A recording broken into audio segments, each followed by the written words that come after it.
Hi guys, and welcome to Cafe Rouge, or welcome back to Cafe Rouge. I've been playing this game for a bit.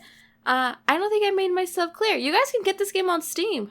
I know for a fact I'm gonna be going for this boy right here, but if you guys want to try any of the other characters to romance, I highly recommend this game. Like, I'm not even done with this game, and I already know, like, hey, I already know this is good because of the original. The original was fantastic. Obviously, the remake is going to be even better. So let's go back to where I was. Where am I? That was the question I asked myself repeatedly. Somehow, I knew the answer. I was dead. Yes, dead as a doorknob dead. Wait a minute.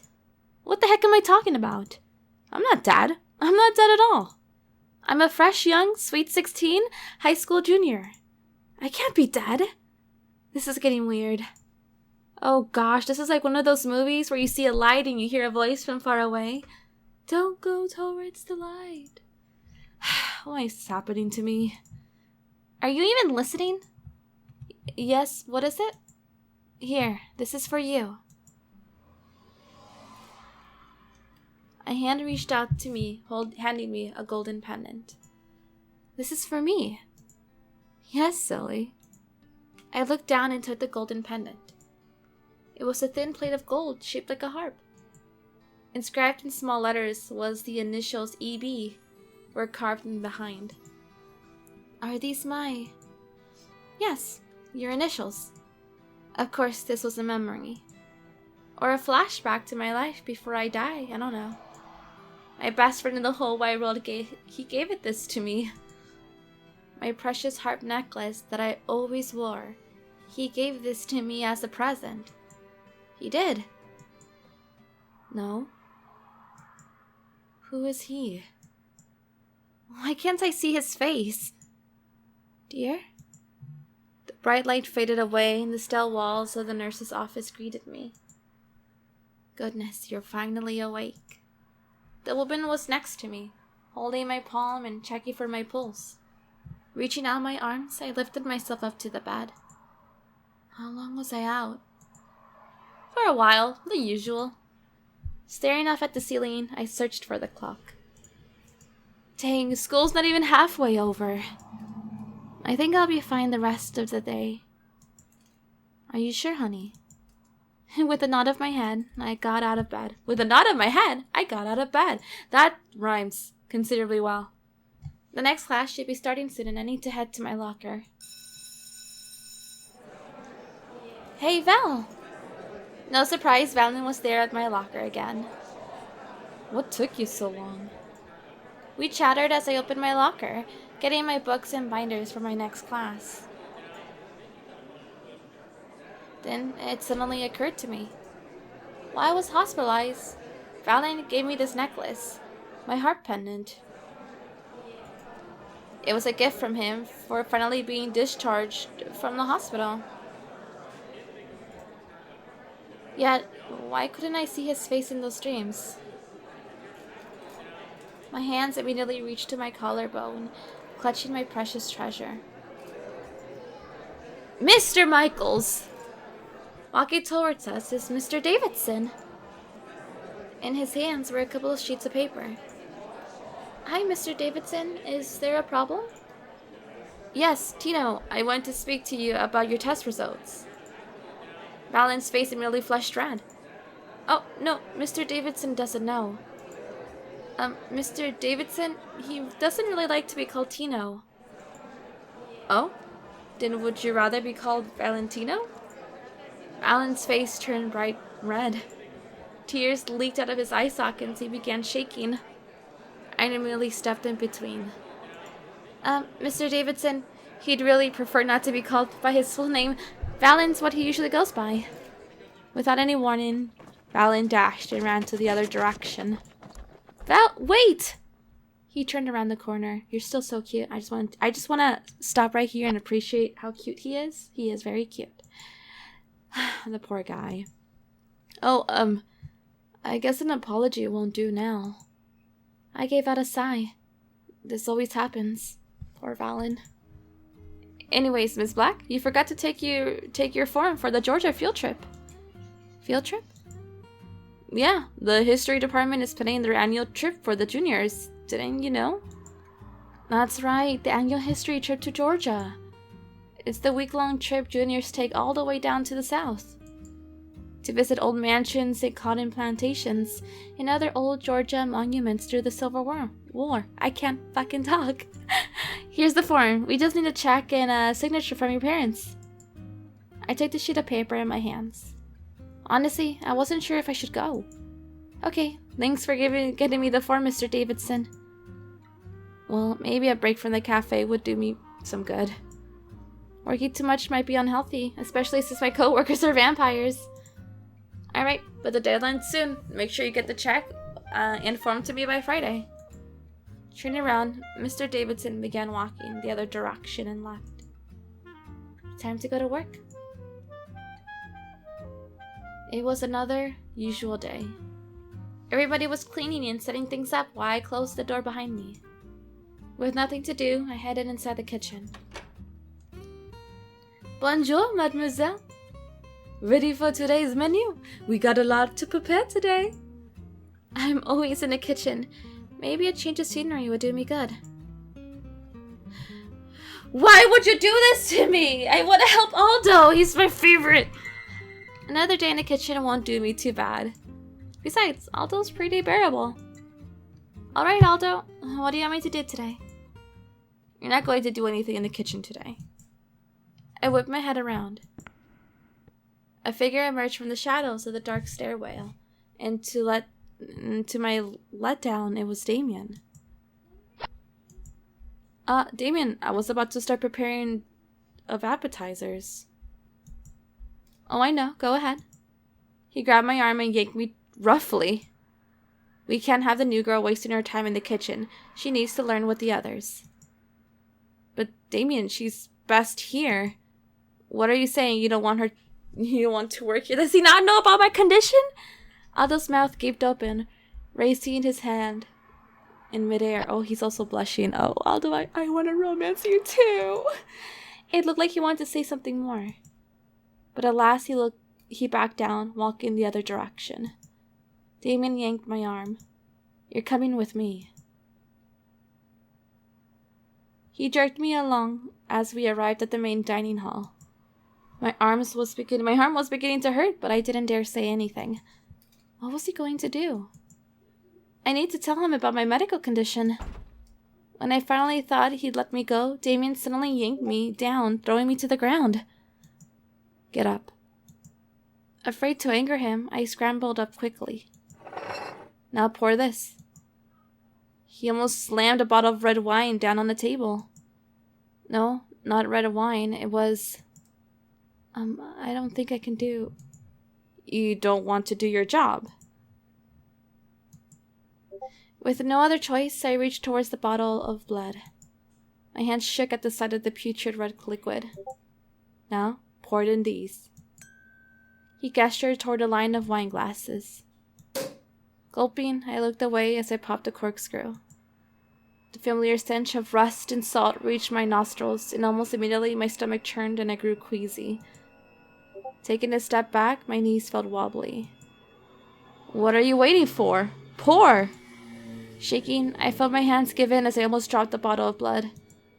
Thankfully, my grip returned as I clutched the bottle tightly. I had to do it. It was my job, and Damien was my supervisor.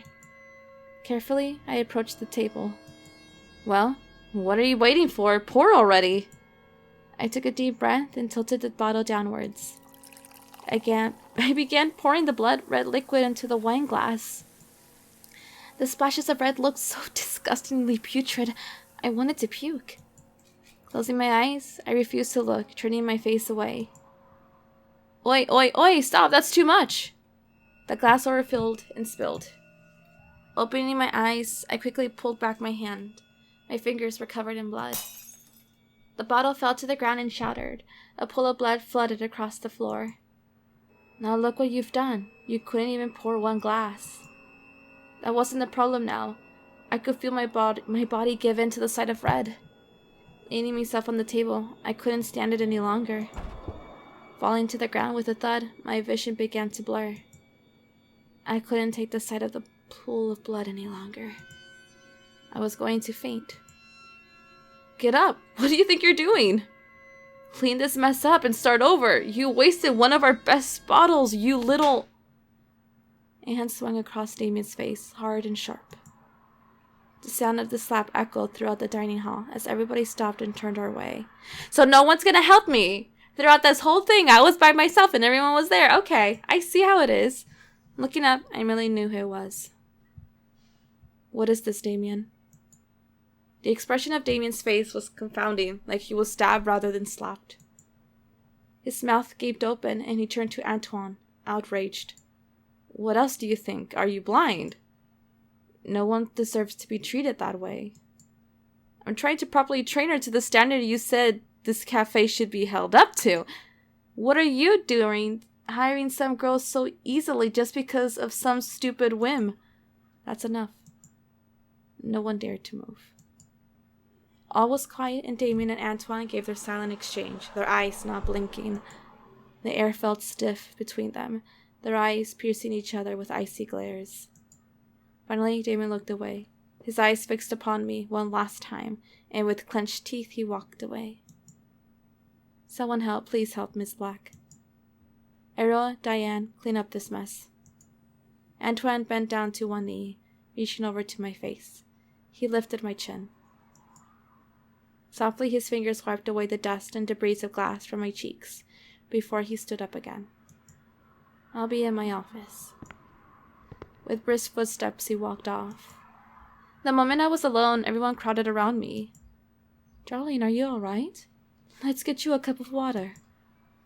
Damien was too much. This time he went too far. Even Cadence came to offer some assistance. Someone help me carry the tablecloth over. I'll get the mop and broom. MeliZ, watch out for the class. It's a little slippery here. Nodding my head, I let everyone carry me over to an empty chair as I regained my strength. Something tells me there was more than just a boss and employee relationship between those two. Making my way up the stairs, I climbed a dark stairwell. Only a few feet away, I was about to knock on Antoine's office door when I suddenly heard voices. A real surprise it was to find you, of all people, bring in a human girl. It really was a stupid choice on your part. You don't know anything about her. What is it you want? Pardon? You may have fooled everyone else with your lies, but you haven't fooled me. As expected of you. Well, neither of us can stand here all day. I'm only a messenger, and my message is this. Abandon this pathetic excuse of a memoir and come back to your family. I will never close down Café Rouge. Your mother and brother are willing to forgive you for everything you've done. They are not my family. You really should set aside your pride, you know. It's not good for anybody, especially for your little Lizzie. Antoine suddenly jolted up of his seat, grabbing the concealed figure by the collar. She's just human. Involving an innocent bystander breaks the vampire code. Now, Anthony. We wouldn't want anything happen to your little employee now, do we? Slowly, Antoine loosened his grip on the collar. He slumped back into his seat and a sigh escaped from his lungs. Get out of my office. Oh no, I had to hide. Looking to my left and my right, there was an empty closet in the bottom of the stairwell. I made a run for it and hid myself inside. The door creaked open and echoes of footsteps sounded as the figure made his way down. It was too dark to see who it was.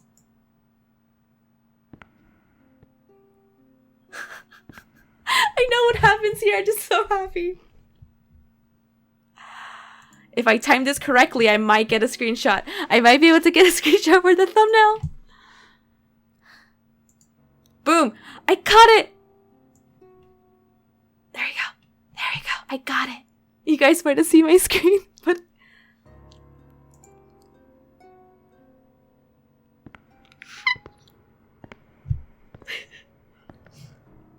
And there he goes.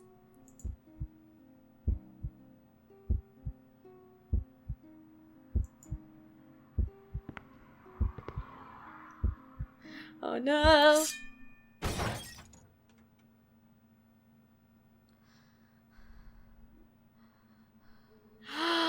Holy shit.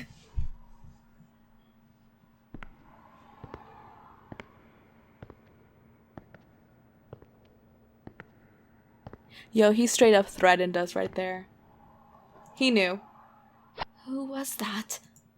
I was too afraid to move for another 5 minutes. Slowly, I creeped open the closet door. I didn't bother moving the blade. With stealth steps, I climbed the stairs, knocking on the door. Miss Black, come in. Meekly, I stepped into his office. I wanted to ask about next week. I have a field trip for school, so I was wondering if I could have a few days off. Yes, I'll make them up somehow. I'll do double shifts next week. I'm really sorry. Antoine walked over to pat my head, smiling. Of course, school's important. You know how to make it up. Really? Yes, it's no problem. Pausing, I looked down, not sure what to say. That sure was easy. Ask about Damien. I wanted to ask something else. About Damien. Did I do something to make him angry? Pursing my lips, I immediately regretted bringing it up, but it was too late. Antoine's face dramatically changed. His happy face smile pulled down into a frown and furrowed brow the moment I said Damien's name. We actually had an argument earlier before you came. He looked down and sighed. Don't mind him right now. I apologize for what he did on my behalf. On your behalf? He raised his gaze, fixing his eyes on me. Yes, unlike everyone else here, I know him best, and I know exactly why he put you through that. I looked down, trying not to remember the image of pool of spilled blood. But you don't have to worry. It's completely my problem, and I'm sorry you got involved, Miss Black. And actually, next week, I'll be leaving again to take care of some business matters on some properties I own, so we will both be away from Café Rouge in the next upcoming week. I will see you again when we both come back from our trips the week after. I see. Antoine smiled at me. Then he glanced down and stopped to look at my collarbone. What's that you're wearing? He pointed at the revealed edge of a gold plate of my heart choker. Oh, it's my pendant. Untying my bow tie, I reached out and pulled out my harp choker pendant. Antoine stared, shock seeping into his face. Where did you get this? Once again, his eyes pierced mine. It's from my best friend. He gave this to me. Antoine's face distorted into something like confusion and anguish. He looked at me with a strange kind of searching despair, as if he was waiting for me to confirm something. When he finally realized I had no more to say, a smile stretched on his lips, but it didn't touch his eyes. It's very pretty. You must treasure it. Nodding my head, I had to smile. After all, this was a precious gift from Valen. I do. Without nothing more to say, I left his office. Whatever he was looking for, I guess he didn't find it. And that's what we're gonna say, because I'm gonna cry! Why does this always do this to me? I wanted to say... Why?